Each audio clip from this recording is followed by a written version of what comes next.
And hello there. Welcome. I'm a minute late, so I was literally putting laundry away. It's an exciting life I lead right now. I'm Dave LaMont. Thank you very much for joining us. Thank you to my buddy Paul Castronovo for being on the show Friday. We had a great amount of reaction from that, most hits I've had on YouTube yet. Certainly appreciate my dear friend taking the time, and for you all to take the time to watch and to comment. So it's very, very kind. No guest today. It's just going to be me. I'm trying to get a guest for Friday to talk about the bubble life in Orlando, and also a look at that Heat Bucks series, which is about to begin today, as a matter of fact. But I do want to start, first off, with a bit of breaking news. If you didn't hear this, a few hours ago, it was announced that the former Georgetown head coach and had been a radio broadcaster for some time, John Thompson, passed away at age 78, either last night or early this morning. This news was released by his family. I never had any personal contact with Big John other than the first year of what used to be Zoe's Summer Groove. Remember that charity event that he had? Gosh, it had to be in the 90s when it started, right? Because I was hosting it. And maybe a little bit later. In the first year, he brought John Thompson in to speak at a dinner. And I remember John Thompson, the one line out of all of it that he said was, I speak two languages very well, English and profanity. And, of course, Alonzo was one of three incredible centers to play for Thompson at Georgetown, Dikembe Mutombo and Patrick Ewing. And, by the way, if you never saw Patrick Ewing play college basketball, he was a wonderful NBA player, as most of you know. But as a college basketball talent, he's probably one of the five best I've ever seen. An absolutely dominant figure. And he helped, along with Thompson, get Georgetown out of a 3-win doldrum nothingness into what became one of the dominant programs in college basketball in the 80s and beyond. John Thompson won nearly 600 games before retiring. His son, John Thompson III, didn't quite have the success that his dad did at Georgetown. One national championship and two other appearances in the title game, one against North Carolina, one against Villanova, both very famous losses for very different reasons. The North Carolina game was a mistake made at the end by a Georgetown player who got mixed up and passed the ball to a Carolina player. And the Villanova game, many consider one of the biggest upsets of all time, maybe the biggest, along with North Carolina State beating Houston. Villanova was not supposed to win that game, but they shot the ball ridiculously well. I was around the Big East in the mid-'90s for 4 years with the University of Miami basketball program, and certainly heard stories about Georgetown. By that time, Hoya paranoia and the fact that Thompson ran a very tight program. It was closed to the outside. They did their bare minimum when it came to media, but they did do it. But they had the perception of not being friendly. But what John Thompson realized, and what made him different, is he was ahead of his time as far as race relations and understanding race goes. And so he wanted to not necessarily shield his players, but make sure that everything they did was right. So he graduated about 97% was the number I saw today of his players. I don't remember them ever being involved with the NCAA and probationary problems. He gave Allen Iverson a shot, and Allen Iverson has said that John Thompson saved his life. And it was controversial at the time. Iverson had gotten into trouble in Virginia, and John Thompson stuck with him. Well, he brought in some powerfully strong, intelligent young men to play for Georgetown, made sure they got their educations, taught them the game, and took a lot of criticism for that. Believe it or not, took a lot of criticism for that. A powerful figure in the Washington, D.C. area. I was just reading an article, it was on yahoo.com, I believe, Yahoo Sports, that talked about John Thompson found out that two of his players, one of them, Alonzo Mourning, was starting to play in some basketball games that were being sponsored by an infamous drug dealer in the D.C. area in the 80s. And John first talked to the players and made it very clear that that wasn't going to happen again, that you're hurting yourself, you're hurting the team, you're hurting everything we built. And then he called in and he got the drug dealer, and he had an audience with this drug dealer and basically read him the riot act. And there was never any affiliation between anybody in the Georgetown program and that person ever again. And that's the power of John Thompson in Washington, D.C., where he was from. And fascinating guy. Yeah, I've heard stories that he could be a pain in the butt. And the 30 for 30 on the Big East, Requiem for the Big East, is one you should watch again if you haven't seen it. There's quite a bit about John in there. But he had a sense of humor. The famous sweater story at St. John's with Lou Carnesecca, that's a funny story. And John's death marks a very difficult week for college basketball. Not so much what may happen on the floor, but the loss of Arizona legendary coach Lute Olson a few days ago, and then Cliff Robinson, who played in the NBA, primarily best known for his days in Portland, but had a great career at Connecticut, passed away. Cause was lymphoma at 53 years old. So for basketball fans who know the personalities and care about the game, and especially the college game, there's been the last few difficult days. As far as playing college basketball goes, not so bad. We're hearing that they may start late November or around December 4th. And with the mostly good news regarding the pandemic, finally starting to see things turn around. They are where I live in South Florida, starting to turn around a bit. Maybe we will get what we're hoping for. As far as bubbles, fans in attendance, all the other stuff, I don't know. And now with college football getting in a game on Saturday, we have to wait and see. Duh. So let's hope that the numbers continue to improve and that we can begin to put this behind us. It's the only thing we can hope for right now. I might as well continue to talk about college football. I wanted to do some NBA talk today also about the Heat and the Bucks, but let's mention college football. Let's mention the bizarre stories around the Big Ten. Now, the Pac-12 and the Big Ten linked up and said, we're not playing this season. We're going to move everything to, we think, the spring. All of our fall sports are delayed. Now, football is the toughest of the fall sports to play in spring and bring back in the fall. The others don't require near the physical contact and demands that football does. Well, the Pac-12 just sort of walked right by. Nobody seemed upset about it. But boy, the Big Ten took some heat. They took heat from some of their coaches. They took heat about the stories about a vote that may or may not have happened. It was 12-2. No, wait, it was 8-6. No, wait, there was really not a vote. We just sort of came to a consensus. You got to make up your mind. And then on the 19th, 12 days ago, the commissioner, Kevin Warren, in his first year, good luck with that, as the commissioner of the Big Ten, said, we're not reversing our decision. Trying to shut down the immense criticism, parent petitions, athlete petitions, the Big Ten took a ton of heat for doing this. And part of their problem was they weren't very transparent. They kind of hid behind, they didn't really say, well, what was your process? It's lunchtime. What was that? They didn't really answer the questions that needed to be answered. And maybe if they had done a better job presenting their argument, they would have gotten less grief. Well, now the stories are coming out that they're thinking about maybe playing and starting in Thanksgiving. Well, I'm sorry. Not even Ohio State could get invited to the college football playoff if you start in Thanksgiving. Thanksgiving to when? And who are you playing? You're just going to play each other, I assume? You're just going to play your Big Ten schedule. Somebody wins a game, and that's it. If the Pac-12 doesn't join you, you ain't got a Rose Bowl. What are you doing? Or they may just go ahead and play, January, February, whatever. And now there's even talk that they could just flip the course completely and just play. And they did have a schedule out there that they'll go ahead and say, yeah, you know what? The numbers are getting better. We've got these faster testing available now. Yeah, we were kidding.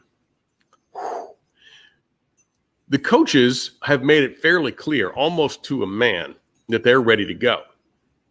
I'm sure you could get the players back and get them, although you just can't start playing now. You just can't. I don't think you could. I don't know how.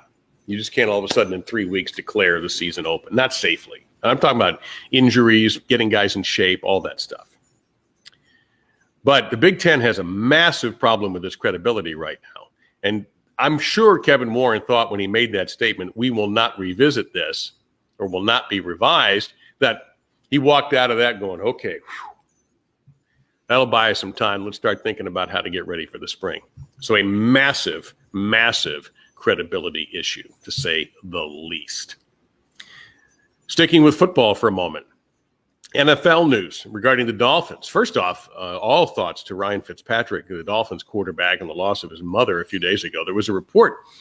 And when you see just the report and you don't know more behind it, you wonder what on earth, that he was walking off the field very distraught, not able to practice. Well, we found out why. He lost his mom. So he'll be back.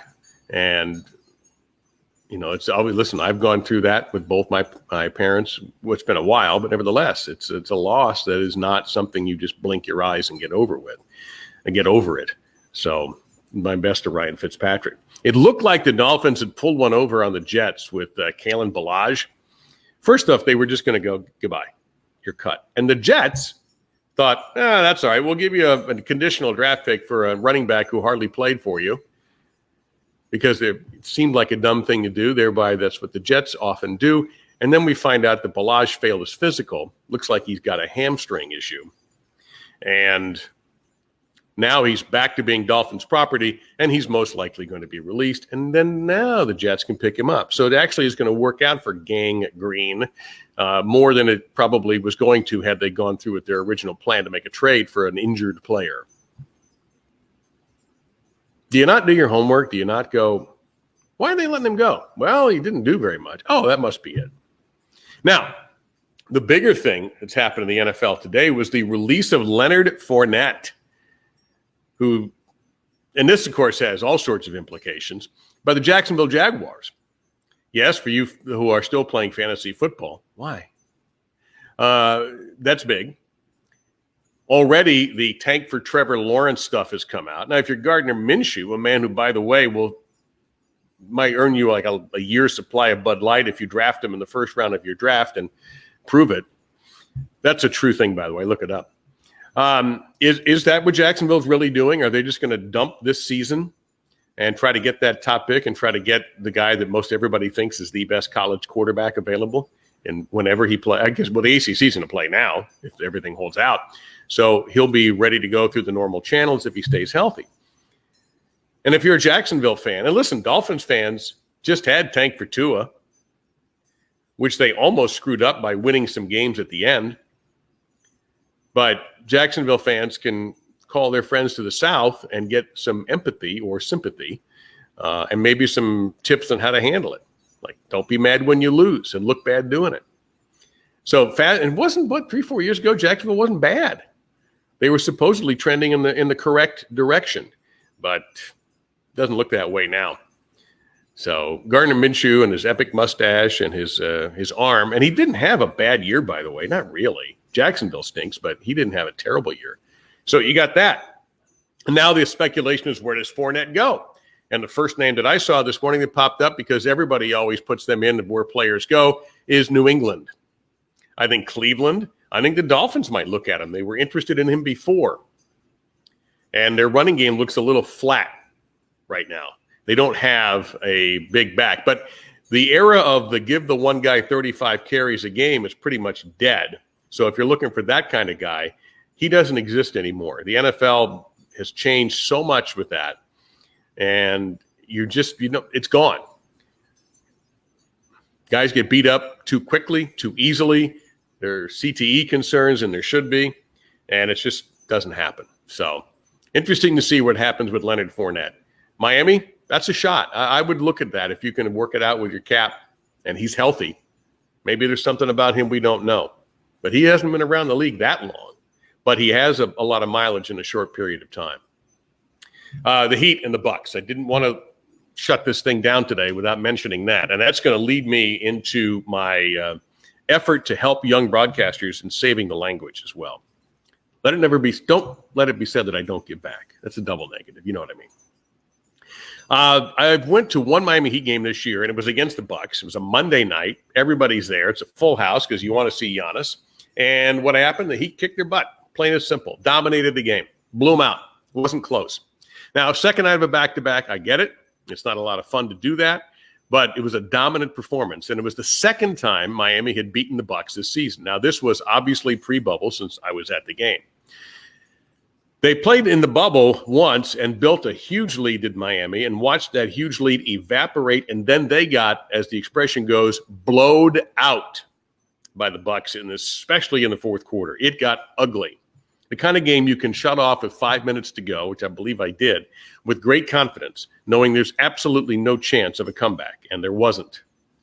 So how is this all going to work? Well, Miami's coming off of a very nice sweep of Indiana. Milwaukee lost the game to Orlando. Everybody, of course, panicked, much like they panicked when Portland beat the Lakers. And then what happened? The better team won comfortably. It's almost insulting to you for me to tell you that if the Heat shoot the threes really well, they can win the series. Because you have weapons. You have guys who can do that. And there are going to be games where the Heat are going to shoot some crazy thing like 45 or close to 50% threes, and they'll win those games. In Milwaukee, they like to take the corner three away, which is a shorter shot, but you can still hit them straight on. So how does Miami win this series? And what do they do to Giannis? Well, he still has some pretty good numbers, especially in that win in the bubble where Milwaukee came roaring back. But Bam Adebayo, was the player that they tuned to. But what the Heat will do is they'll double him, they'll run different people at him. I think Bam drew most of the responsibility. Giannis is a great defensive player. He is the reigning defense, just named the defensive player of the year. He's the favorite to win the MVP. But against Miami, one of the things I fully expect them to do is bump him around. I don't mean anything dirty, but I mean they're going to knock him down. They're going to hip check him a little bit when they get the opportunity. They're going to try to make his life uncomfortable and see how he does with this. The other thing is, and it's always a dilemma when you have the great player who's clearly the best player on the team. Bucks have some good parts, but he's the guy. Do you go ahead and let Giannis get his 35 and shut the other guys down? Or do you shut him down and say, the rest of you guys have got to beat us? In the game that I went to, they shut Giannis down and forced the other guys to beat him, and it didn't work out. And that might be the plan you'll see. But Eric Spoelstra, who I'm a big fan of as a coach, is more than willing to throw everything he has. But I've got to tell you, and it's so obvious, and again, I'm not trying to insult you, if your three-pointers aren't hitting, Miami is not a team that takes a lot of two-point shots. So that's going to be their key.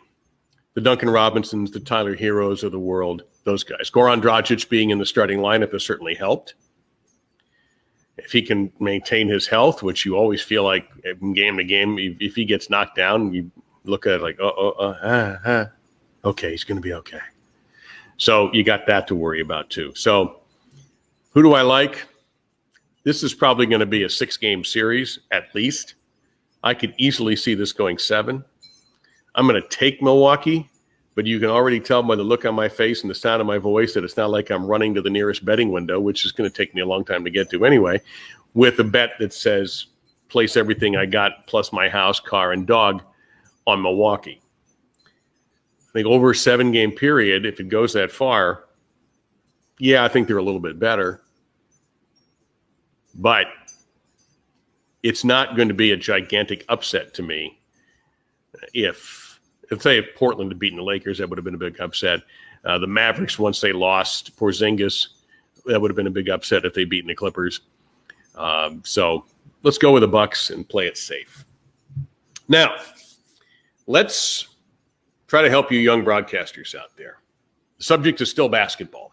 I've been watching, and I haven't really heard too much of this. And this is a term that the analysts tend to use, not so much the play-by-play guys. And it absolutely makes me insane. So today we're going to work on saving the English language, and I want you all to pay attention because there's a terrifyingly bad expression that is used only in basketball called scoring the basketball. If during that little pause I gave, you said, well, what else do they score? Congratulations. You got it. There is nothing else you can score in basketball with. You don't score with your shoes, your warm-ups. Nothing. It's the ball, the basketball. I have never heard, and I really don't think I've ever heard anybody ever say, well, he scored the football. Now, in baseball, it's a little different. You got to hit the ball. I get it. But I've never heard them say they scored the baseball. I've never heard scored the tennis ball, scored the golf ball, scored the puck, maybe scored the puck. But again, what else are you scoring? So please don't say score the basketball. And if you hear it, I don't know, tweak the network, whatever it is. Turner, ESPN, Fox, doesn't matter. Whack them on the knuckles. Give them the old on the knuckles with the ruler. Score the basketball. You know what's just about as bad? And I thought about it. I watched a little bit, not a whole ton of that BMW tournament where John Rahm with that insane putt. Golf shots. Oh, that's quite a golf shot right there. That's an impressive golf shot. There's no other. My golf shots wind up in places where golf shots aren't supposed to wind up. Eventually, it gets to where it's supposed to go. Usually takes longer than the pros. So, yeah, that's one of the all-time great mocking back in the Dan Patrick, Keith Olbermann days on SportsCenter was golf shots. Nothing but golf shots. And that was clearly tongue-in-cheek. So we're not going to score the basketball anymore. And when you're playing golf, you're not hitting a golf shot. You're hitting a shot. We good? Cool. Coming up this week, as I mentioned, we're going to try to get Tim Reynolds from the Associated Press if his schedule allows. A lot of you know Tim. Tim has been in the bubble. Apparently he's going back. And I'd be curious to see what life is like. We're already hearing some rumblings. And one of the reasons some articles coming out about the players are starting to snap and crack and pop a little bit about this bubble environment. Families and now some people are allowed in, but some guys, Kelly Olynyk of the Heat said, I'm not going to invite anybody in. Why? There's nothing to do. We stare at the hotel. Could have had his girlfriend in, told her to stay away. Could have had his folks come in, didn't do it. So I want to ask Tim about that.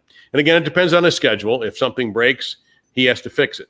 So we'll see if Tim is going to be able to make it. That's Friday's Nooner. Also, of course, I'll have some Almost Daily Daves. And I'm going to act on a listener or a viewer suggestion.